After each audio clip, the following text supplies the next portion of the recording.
Okay, Tagalog na Tagalog, ano? Ay, sa kanila kayo nagpunta noon. Oo, Oo, natulog dalawa sa doon. kanila.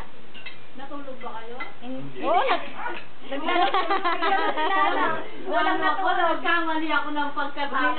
Hindi pala kami natulog dahil nagsugal kami ng Sige na, hanggang alas 6 ne? Hanggang alas 6. Grabe. Wala na yata. Hindi pala kayo nagpatulog eh. Sabi, siyempre bisita ko kayo, hindi nakatiis, natulog ang may bahay, no? Kulang na yan. Kulang na kulang. Ano ang naglasa yan? May darating pa dapat mamaya pa yan, no? Ah, sabagay, siyan lang naman, no?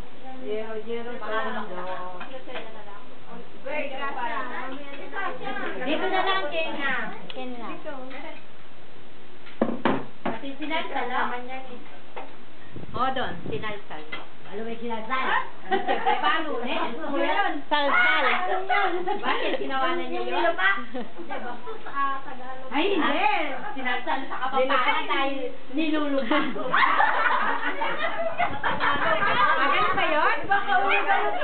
Ay, hindi na kasama. Hindi naman. Kaya, tinasar ng tao-tao sa'yo. Ay, hindi masama kasi sa No, sa amin kasi, nilupak yan, nilupak ang tawag dyan. Kasi ibig sabihin, no, parang inano, sinalipak na sa ulan. Ay, matawa sa amin yung Okay, ang Tagalog. Sinasabi ko ng paan, hindi. Kapampangan kasi siya. Nagkapampangan kami. Sinabi, sa kasuoto, may sinasabi ko naman. Kagaya nung sitaw sa ano. Antak! Oo, Ready? Antak. Ang sama sa amin ng, ano doon? Sama naman sa amin ang sitaw. Basta bad yun. Bad, Bad na bad talaga. parte ng katawan natin. Baka naman, kaya pala natawa sila. Dialysis. Sinigang na ba? Meron, no?